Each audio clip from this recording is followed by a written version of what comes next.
Fala pessoal, estamos de volta e agora nós vamos entrar na classificação por natureza da despesa. É uma das classificações mais cobradas em provas de concurso, né? Todas as nuances aí que nós temos e aí você precisa saber, tá? Bom, primeira coisa, tá? Qual é o objetivo dessa classificação? O objetivo dela é verificar o impacto econômico daquela despesa. Então, qual foi o impacto? Eu gerei um bem de capital por meio dessa despesa? Ou eu só estou mantendo a máquina pública funcionando, né? Eu trouxe ali, eu gerei algo para o meu PIB? Ou não, meu foco é no meu próprio desenvolvimento, na minha própria manutenção. Então aqui, impacto econômico do gasto é o objetivo desta classificação por natureza da despesa. Gabi, essa classificação aqui, ela é a mesma classificação da 4.320? Ela, pessoal, é uma classificação que se baseia na classificação da 4.320. Tanto que nós vamos estudar essa classificação aqui e depois vamos estudar a classificação pela 4.320. Não temos uma coincidência completa entre as duas, temos aí algumas divergências no momento de classificar, tá? O que nós vamos ver aqui agora é a classificação pelo ementário da natureza da despesa e nós seguimos aqui a portaria da SOF 163, tá? SOF STN. Beleza, pessoal? Então, aqui eu quero já chamar a atenção para vocês para a codificação que nós temos. Nós temos essa codificação aqui, tá? Ela se mantém ali, né? Não tivemos nenhuma alteração nisso. Então, temos a categoria econômica, se é corrente ou se é capital, o grupo de natureza de despesa, em que eu vou abarcar, juntar tipos de despesas parecidos, modalidade de aplicação em 2 dígitos, tá? O terceiro e o quarto, elemento de despesa e subelemento, também chamado aqui de desdobramento, para desdobramento do elemento. Pessoal, aqui, né, nós temos, olhamos para a codificação completa. No finalzinho do bloco eu vou repetir isso aqui para a gente olhar com mais calma. Eu quero que vocês só se atentem para um pequeno problema que nós temos, tá? Nas portarias, nós temos a regra de que na lei orçamentária anual, a discriminação da despesa quanto à sua natureza far-se-á no mínimo, por categoria econômica, grupo de natureza e modalidade de aplicação, tá? Veja, chegou no elemento aqui? Chegou no elemento de despesa? Não chegou, não chegou. Gabi, mas a Lei 4.320, no artigo 15, ela diz que na lei de orçamento, a discriminação da despesa far-se-á no mínimo por elementos. Então, qual é a regra a ser seguida? Né? É a regra da lei? É a regra da portaria? Pessoal, qual é a ideia aqui, né? Por que existe esse aparente conflito, mas na verdade não tem conflito? Lá em 64, o que era considerado elemento seria o que é hoje o grupo de natureza de despesa, tá? Você não tinha essa quantidade de especificação que nós temos hoje. Então, o elemento seria despesa com pessoal, despesa com dívida, seria algo nesse sentido, seria algo similar ao que é o nosso grupo de natureza, tá? Então, na verdade, as nossas atuais portarias, elas vão além do que a 4.320 ia, né, lá no passado. Por quê? Porque a gente vai até a modalidade de aplicação, beleza? Mas você precisa, né, ter isso em mente, que não vai ser um conflito eterno aqui, não é um conflito surreal que a gente tem, nada disso. É só porque o contexto de 1964, ele não tinha o elemento como é o elemento hoje. Então você pensa assim, bom, lá em 64 ele mandava discriminar no mínimo por elementos, porque o elemento seria ali um agrupamento de despesas. Seria como se fosse hoje o GND, que é o nosso grupo de natureza, tá? Então não fique brigando aí com isso. Mas tem que ter em mente, se a banca te cobrar este texto aqui da lei, marca como correto, não tem problema nenhum, tá? Ele está vigente, não existe problema aqui nesse dispositivo, você vai marcar isso aqui como correto, tá? Se ela for te cobrar o entendimento da portaria, você pode tranquilamente marcar também, tá bom? Aí você tem que olhar ali qual vai ser o nível de cobrança. Primeiro dígito, primeiro nível da classificação é a diferença entre despesas correntes e despesas de capital. Super, hiper, mega tranquilo, tá? Nós temos aqui, isso se repete lá na Lei 4.320 e nós trazemos aqui também para a classificação por natureza. Então, nessa categoria de despesas correntes, eu tenho as despesas que não contribuem para a formação ou aquisição de um bem de capital. São aqui despesas de manutenção, tá? Manutenção. Deixa eu só tirar ali. Despesas com pessoal, com juros de dívida, etc, etc, tá? Na despesa orçamentária de capital, eu classifico as despesas que contribuem diretamente para a formação ou aquisição de um bem de capital. Então, aqui, a ideia dos investimentos, das inversões financeiras, de eu agregar um bem ao meu patrimônio, construir uma escola, construir uma rodovia, construir um viaduto, uma ponte, um presídio, enfim, tudo isso agrega bem ao patrimônio público, beleza? E seria uma despesa de capital. Sempre olhando aqui, né, para a questão do impacto econômico, ok? Grupo de natureza de despesa é o nosso segundo dígito, nosso segundo nível. Neste grupo de natureza, o que eu coloco? Qual é a ideia dele? Ele é um agregador de elementos de despesas que possuem as mesmas características quanto ao objeto de gasto. Então, eu tenho aqui 3 dígitos que são de despesas correntes, tá? 3 para as correntes e 3 aqui para as despesas de capital. E a minha reserva de contingência ali que vai servir para abrir créditos adicionais e atender passivos contingentes, tá? Nesse cenário aqui, pessoal e encargos, juros e encargos da dívida e outras despesas correntes, sempre códigos para despesas correntes, enquanto que investimentos, inversões financeiras e amortização de dívida, sempre códigos para despesas de capital. Reserva de contingência pode atender tanto despesa corrente quanto despesa de capital, tá? Ela não tem a obrigatoriedade de atender apenas uma delas. Então, a reserva de contingência seria aquela poupancinha que o poder público faz, é um valor que vem por meio de uma dotação global na lei orçamentária anual, e o poder público, numa situação ali em que ele precisa de recursos e não tem de onde tirar, ele pode utilizar a reserva de contingência. Ele vai anular uma partezinha dessa reserva e vai transformar esta parte, este valor específico, na despesa que ele quer realizar, tá? Seja corrente, seja de capital, não tem problema nenhum aqui, beleza?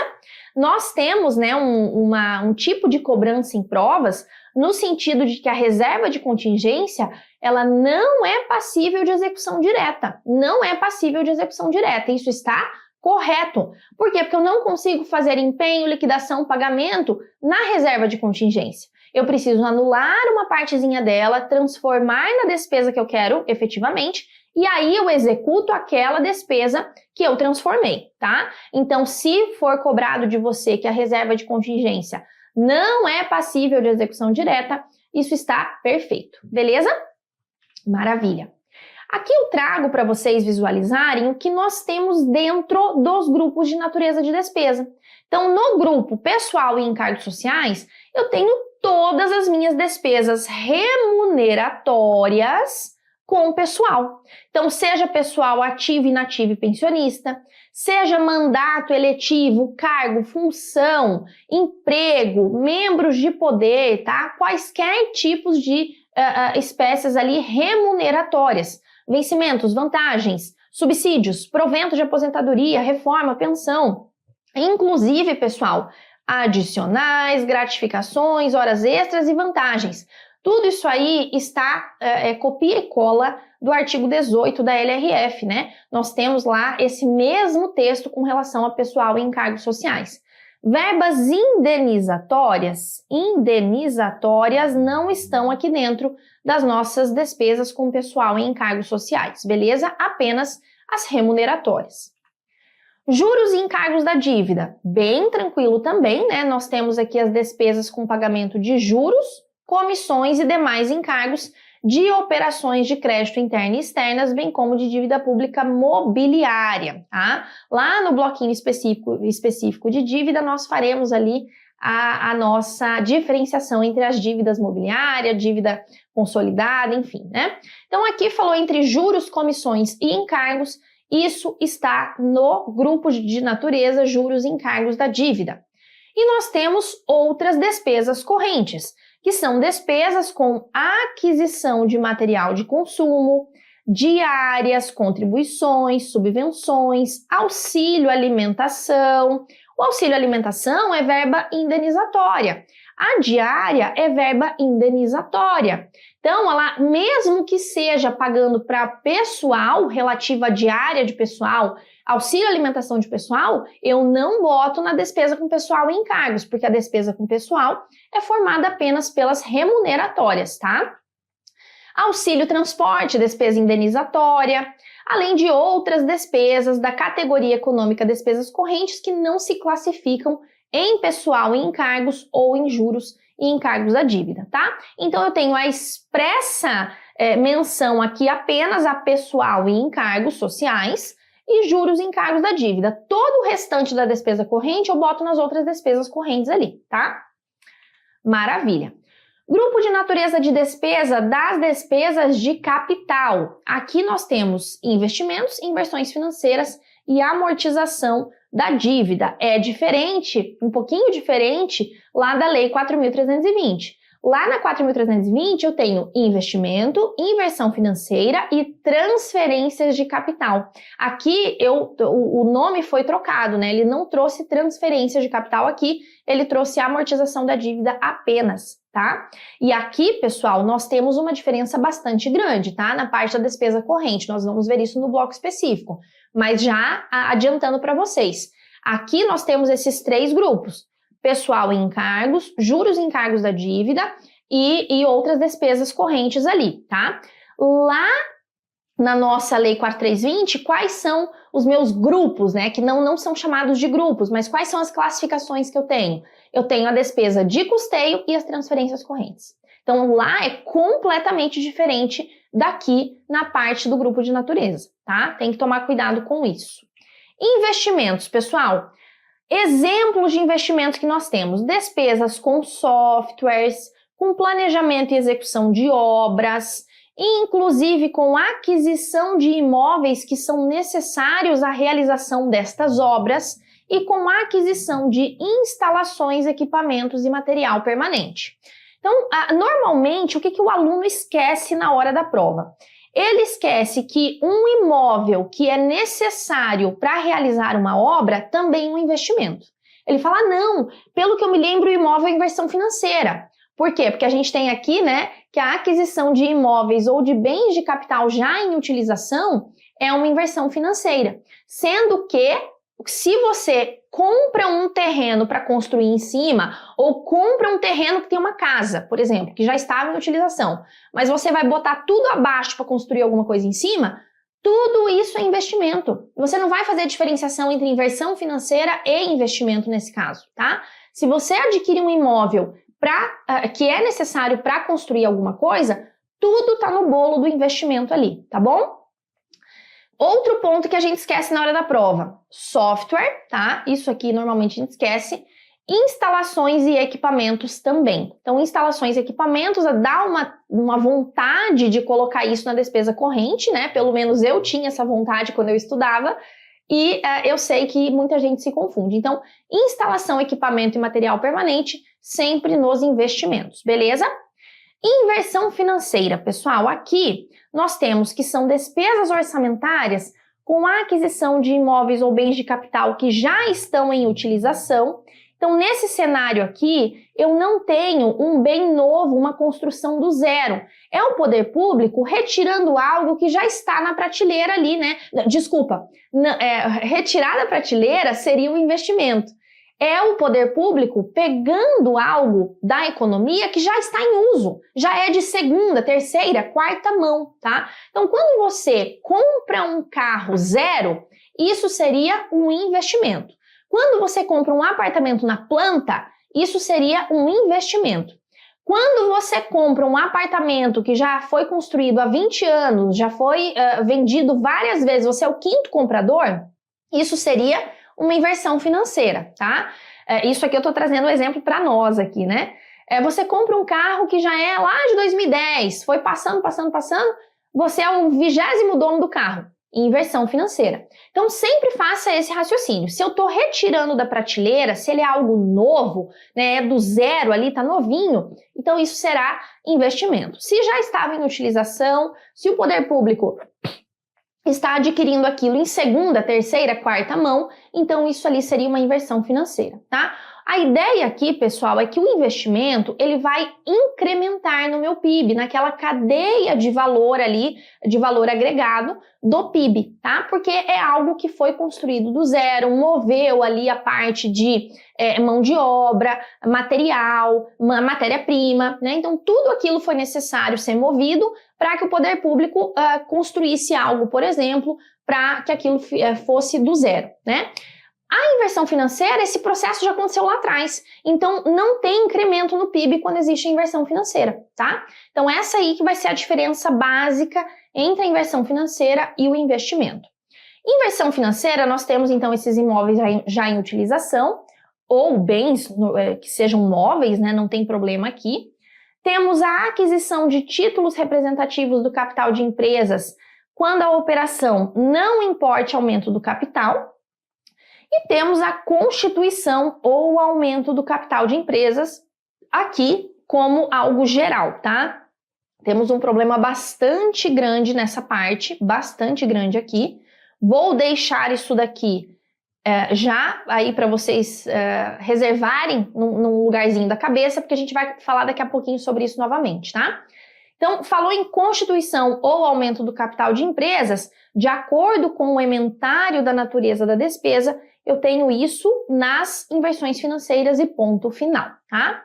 Amortização de dívida, pessoal, eu tenho aqui que é o pagamento ou refinanciamento do principal e da atualização monetária também, tá? Então, o principal atualizado daquela dívida pública, seja interna, seja externa, seja contratual ou seja mobiliária, tá? Então, aqui, tranquilo, a amortização da dívida é o mais fácil, né? Principal e atualização estão ali dentro da amortização. Temos uma diferença aqui, duas diferenças, na verdade, que vocês precisam anotar e nunca mais esquecer para efeitos de prova. A amortização da dívida, pessoal, é despesa de capital. É despesa de capital. E é o GND, né? Isso aqui é um GND, um grupo de natureza de despesa específico que nós temos, que é a amortização da dívida. Aqui, o poder público, ele é devedor. Então, aqui, o ente público,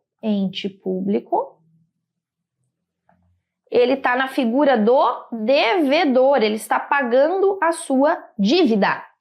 Por sua vez, a amortização de empréstimos não é sinônimo de amortização de dívida. A amortização de empréstimo é o quê?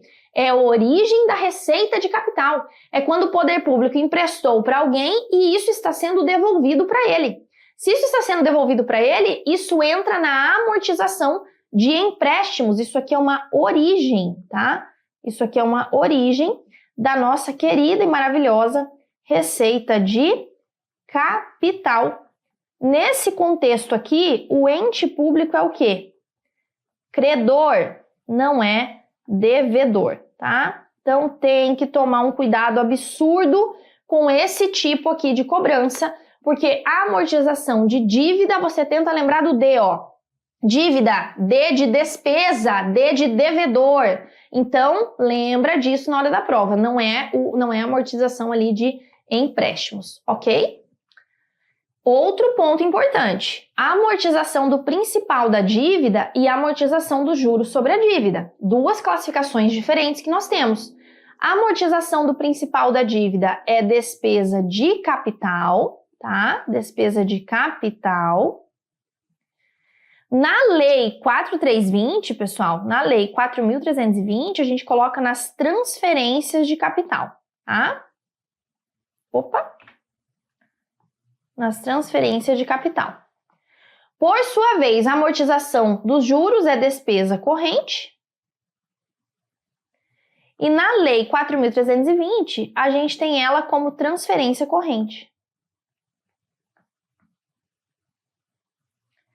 Aqui no nosso ementário da natureza, juros eu coloco no GND, juros e encargos da dívida, grupo de natureza de despesa, juros e encargos da dívida, e a amortização da dívida eu coloco também no grupo de natureza de despesa, amortização da dívida, tá? Então tem que tomar cuidado com isso. A única diferença é porque na 4.320 eu coloco nas transferências.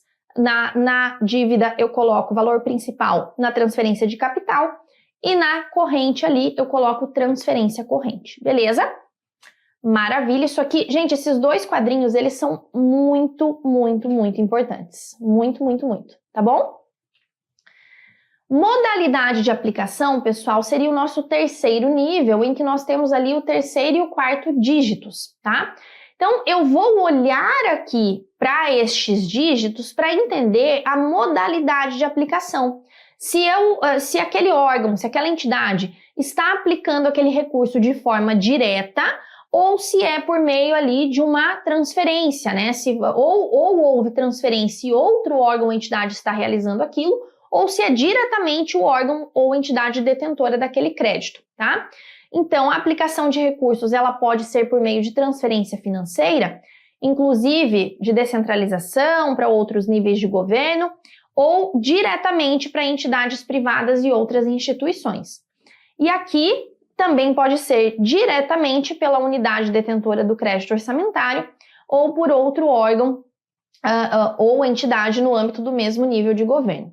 O objetivo desta modalidade de aplicação é evitar a dupla contagem. Evitar a dupla contagem dos nossos recursos. Por quê? Porque se eu tenho ali que um órgão é o detentor do crédito na lei orçamentária e ele vai repassar esse crédito, esses valores, para outro órgão ou entidade realizar a despesa, então nesse contexto pode ser, né, que se eu não tivesse um controle efetivo aqui, eu contabilizaria a mesma despesa duas vezes. Então, para evitar que haja essa dupla contagem da despesa, eu faço ali a modalidade de aplicação. Olha, isso aqui foi direto.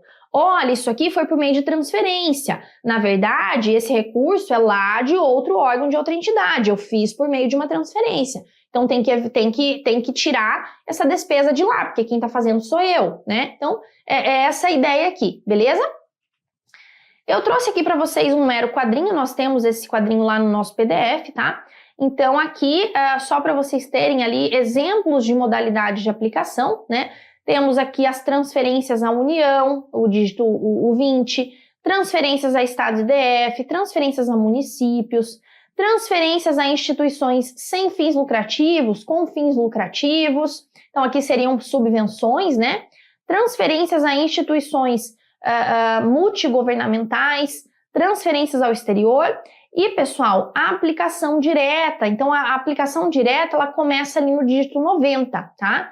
A modalidade 90 é a mais utilizada, porque a regra é que a aplicação do recurso seja efetivamente realizada diretamente por quem é o dono, por quem é o detentor daquele crédito, tá? Então, você tem ali as aplicações diretas, que são o dígito 90, como um dígito aí mais utilizado, beleza? Aqui, pessoal, a 91 também ela é importante, né? Esse dígito 91 é importante. É a aplicação direta decorrente de operações entre órgãos, fundos e entidades do orçamento fiscal e da Seguridade.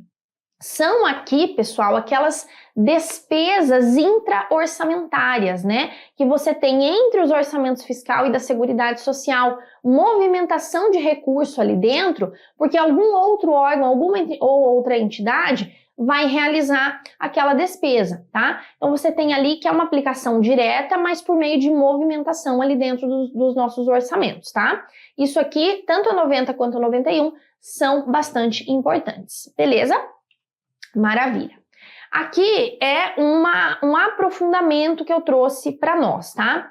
Então, a despesa que decorre do TED, que é o nosso termo de execução descentralizada, ela deve ser classificada com a modalidade de aplicação 90 quando?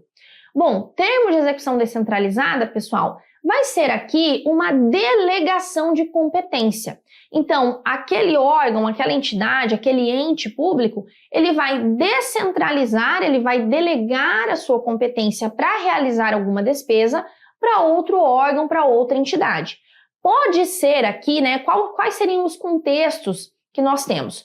Ou é de competência, de interesse exclusivo daquele que está delegando, ou é interesse recíproco, né? Interesse ali de todos os participantes daquele termo. Então, você tem ali não apenas o interesse exclusivo do delegante, pode ser que seja, tá? Mas nós teremos aqui, né, uma possibilidade de interesse recíproco também. Então, a ideia é que eu vou delegar a competência para que outro órgão, outra entidade, realize aquela despesa para mim, porque ela tem uma estrutura melhor, porque ela está mais perto da localização onde eu quero realizar aquela despesa, porque ela tem mais expertise nesse ponto, e isso vai me economizar na contratação de uma equipe específica, então eu já tenho ali uma equipe que sabe fazer. Pode, né? Nós temos aí várias possibilidades para o TED. Então, termos de execução descentralizada, a nossa tendência é entender que nós vamos sempre colocar isso aqui como uma modalidade de aplicação por transferência, tá? Mas nós vamos classificar este TED como modalidade 90, né? Que é a nossa aplicação direta aqui. Eu tava procurando o termo aplicação direta, mas daí que eu vi que eu botei na 90.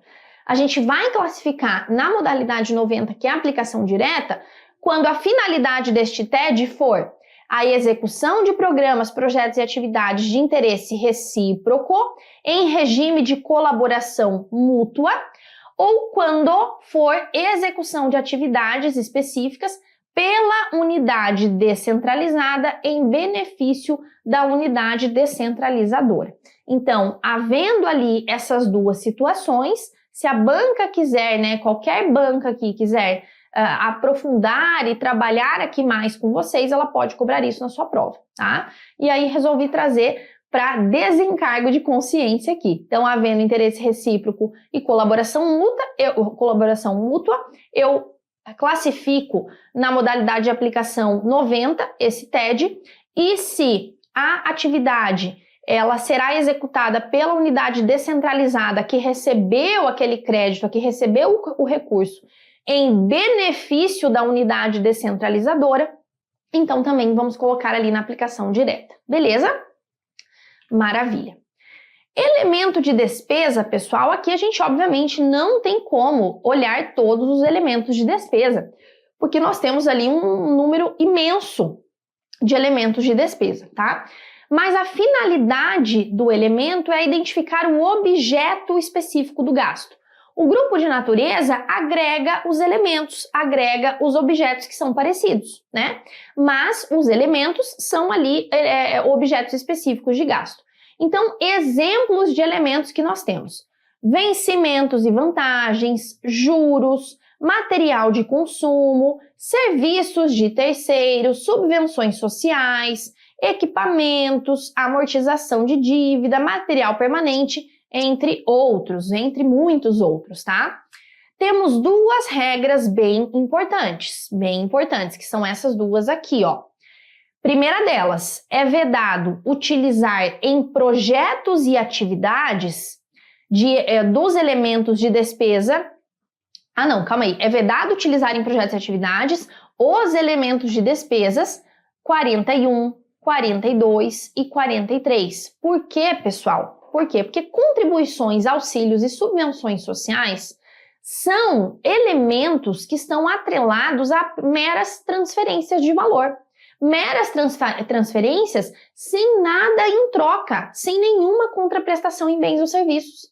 Então, nesse contexto, eu não posso atrelar um elemento aqui que seja um mero repasse em um projeto e uma atividade. Porque tanto o projeto quanto a atividade, eles estão sempre ligados à ideia de que haverá um retorno, haverá um produto ou um serviço gerado por meio dessa atividade ou desse projeto, tá?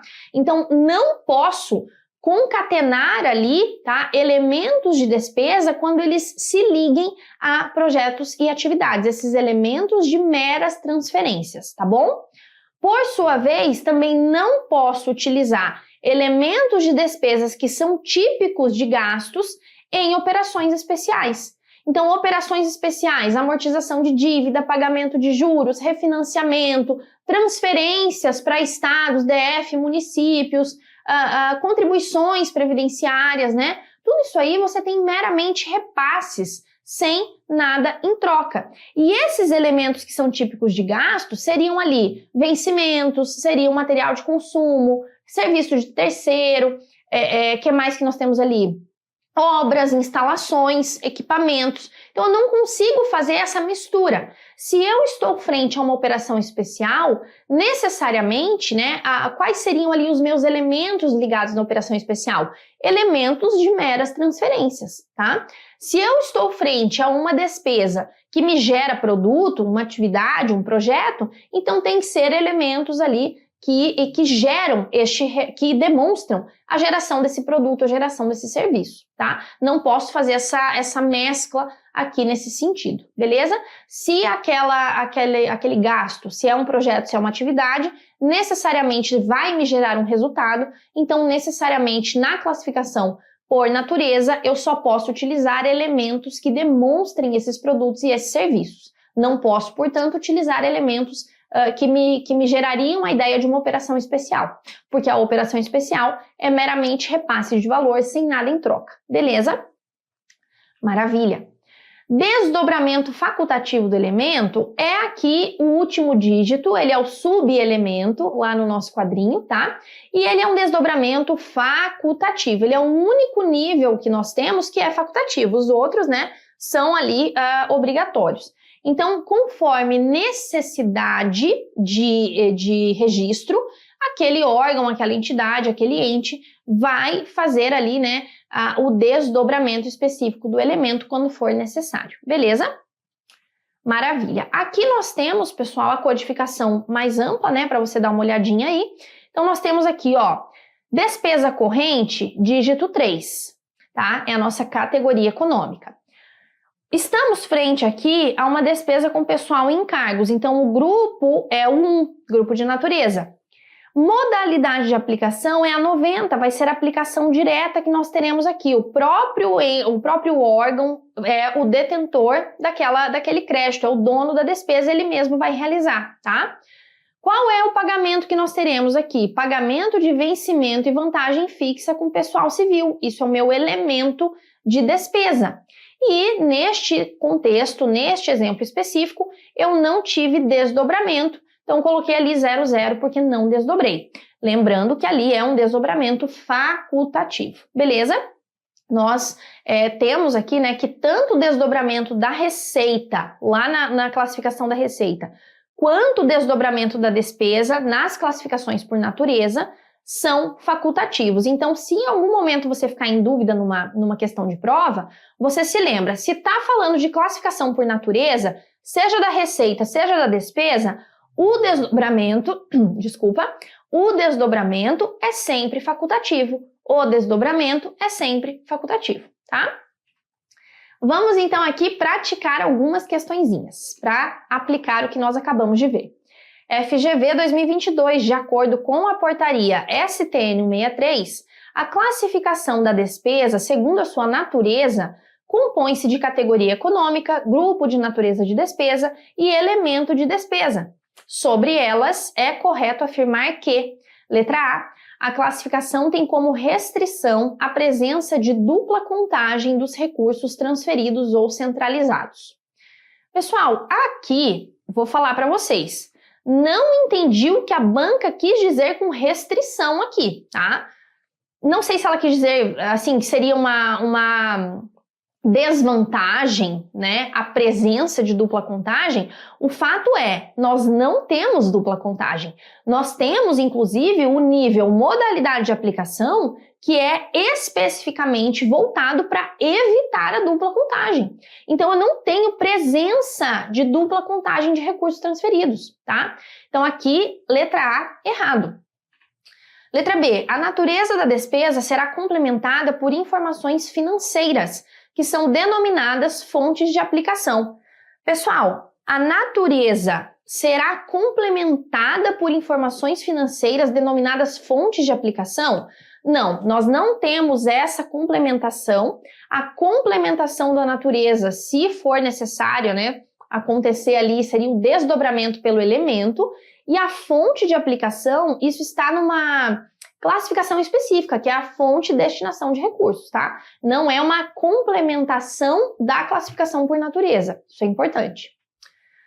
Letra C. Entende-se por grupos de natureza de despesa a agregação de elementos de despesas que apresentam o mesmo destinatário, apesar de diferentes características quanto ao objeto do gasto. Não, não é essa a ideia de apresentar mesmo destinatário. Na verdade, a ideia é de apresentar as mesmas características quanto ao objeto do gasto. Letra D. O elemento de despesa tem por finalidade identificar os objetos de gasto, como, por exemplo, vencimentos e vantagens fixas, juros, material de consumo e serviços de terceiro. Exatamente, isso aí é o elemento, é o meu objeto do gasto. Letra E. O desdobramento suplementar dos elementos de despesa para atendimento das necessidades de escrituração contábil é proibido? Não, ele é permitido e facultativo, ele é facultativo. Tá bom? Então é isso. Finalizamos aqui este bloquinho e eu espero vocês no nosso próximo bloco. Até!